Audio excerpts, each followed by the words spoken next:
देखो तो सही उस संत की महिमा को, क्या महिमा लगे साहब।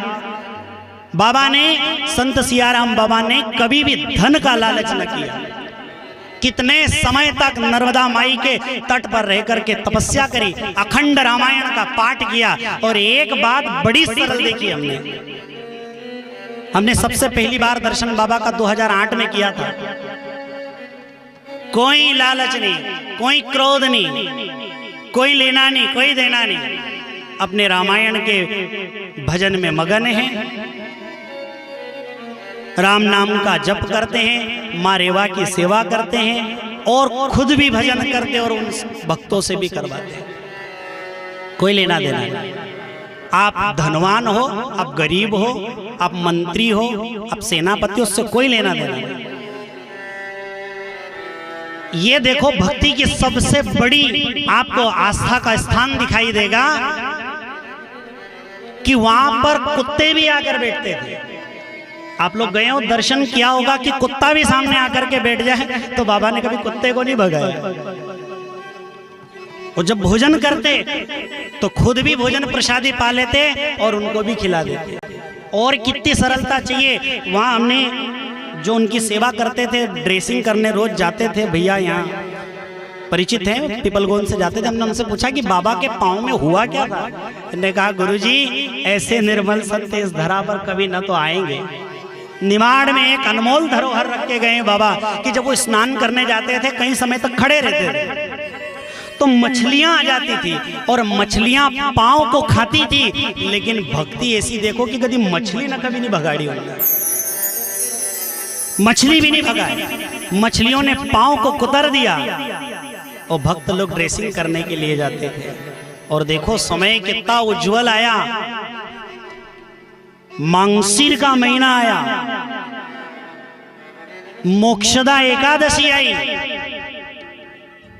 गीता जयंती आई, सुंदर सा योग आया, सुंदर सी तिथि आई, सुंदर सी घड़ी आई। अब सोचो कि जब मांगशीर का महीना आया, गीता जयंती आई, उसी समय में मोक्षदा एकादशी आई। जब इतने सब आए हैं तो क्या वो द्वारकाधीश नहीं आया होगा?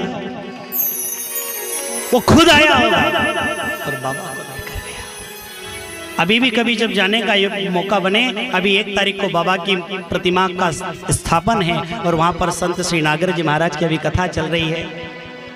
प्रणाम है ऐसे दोनों गुरुओं को जो बड़ी आस्था का सबसे बड़ा केंद्र है। ऐसे लोगों को देख करके और माथे पर अगर उनके चरण की धूल भी लग जाए तो अपने तो 7 जन्म सुधर जाएंगे साहब, ऐसे महात्माओं की मूर्ति से।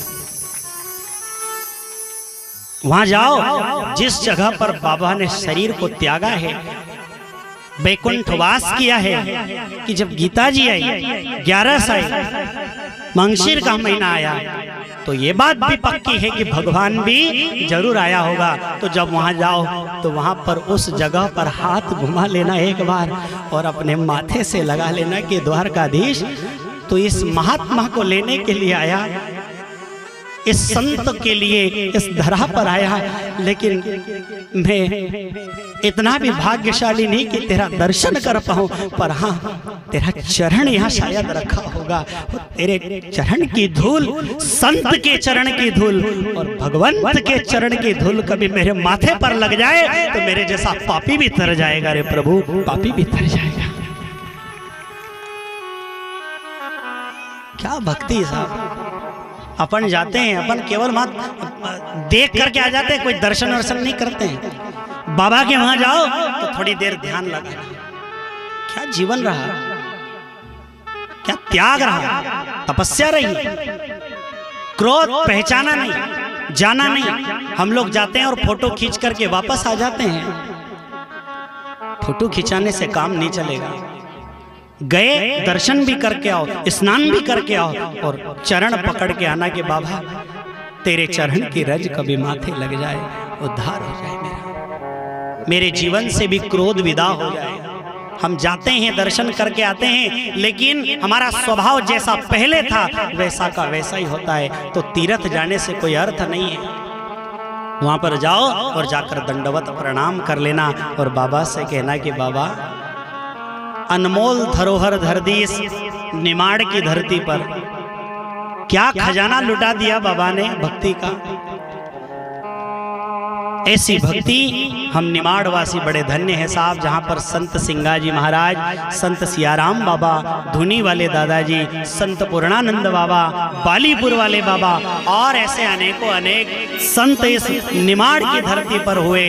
इन सभी संतों के चरणों में प्रणाम करें। और आइए, मोक्षदा एकादशी आने वाली है परसों के दिन, जिस दिन बाबा ने देह का त्याग किया था।